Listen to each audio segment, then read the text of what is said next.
എന്തുകൊണ്ടാണ് അങ്ങനെ ചോദിച്ചതിന് കാരണം മനസ്സിലായോ? അതായത് കഴിഞ്ഞ ദിവസം പത്രം വായിക്കത്തില്ലല്ലോ, നല്ല ശീലമില്ലല്ലോ. അതുകൊണ്ടാണ് ഞാൻ പറയുന്നത്. കഴിഞ്ഞ ദിവസം 4ാം ക്ലാസ്സുകാരിയായ ഒരു കുട്ടിയുടെ ബാഗ് അമ്മ പരിശോധിച്ചപ്പോൾ 2500 രൂപ വിലയിരുന്ന ഇലക്ട്രോണിക് സിഗരറ്റ് ആ ബാഗിൽ നിന്ന് കിട്ടി. ആ 4ാം ക്ലാസ്സുകാരിയായ 9കാരിക്ക് എവിടുന്നാണ് ഇലക്ട്രോണിക് സിഗരറ്റ് കിട്ടിയത് നമ്മൾ ചിന്തിക്കണ്ടേ? എവിടുന്ന് കിട്ടി? 8ാം ക്ലാസ്സുകാരിയായ ബാഗ് പരിശോധിച്ചപ്പോൾ MDMA. എന്താണ് MDMA അറിയോ? മാരകമായ മയക്കുമരുന്നായിട്ടുള്ള MDMA ആണ് 8ാം ക്ലാസ്സുകാരിയായ ബാഗ് പരിശോധിച്ചപ്പോൾ കിട്ടിയത്. ആ കുട്ടി ആത്മഹത്യ ചെയ്തു. കാരണം എന്താണെന്നറിയണ്ടേ? 8ാം ക്ലാസ്സുകാരി ആത്മഹത്യ ചെയ്യുന്നതിന് കാരണം എന്തായി?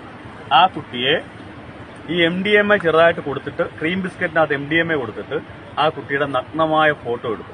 ആ ഫോട്ടോ കാണിച്ചുകൊണ്ട് ആ കുട്ടിയെ ഭീഷണിപ്പെടുത്തി ഈ MDMAയുടെ കാരിയറാക്കി മാറ്റി, എന്നുവെച്ചാൽ വിൽപ്പനക്കാരിയാക്കി മാറ്റി. 13ാമത്തെ ദിവസം ആ കുട്ടി ആത്മഹത്യ ചെയ്തു.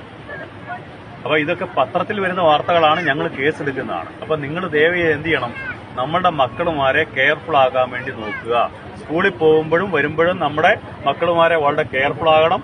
അവരുടെ കാര്യങ്ങൾ സംസാരിക്കണം.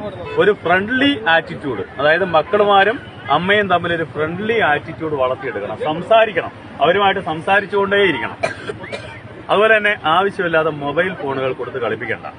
കൊച്ചു കുഞ്ഞുങ്ങളിപ്പോൾ മൊബൈൽ ഫോൺ കൊടുത്താലേ അവർ ആഹാരം കഴിക്കും. ആ ശീലമേ വേണ്ട. കാരണം കഴിഞ്ഞ ദിവസം കണ്ടോ, അമ്മയുടെ കഴുത്തറുത്ത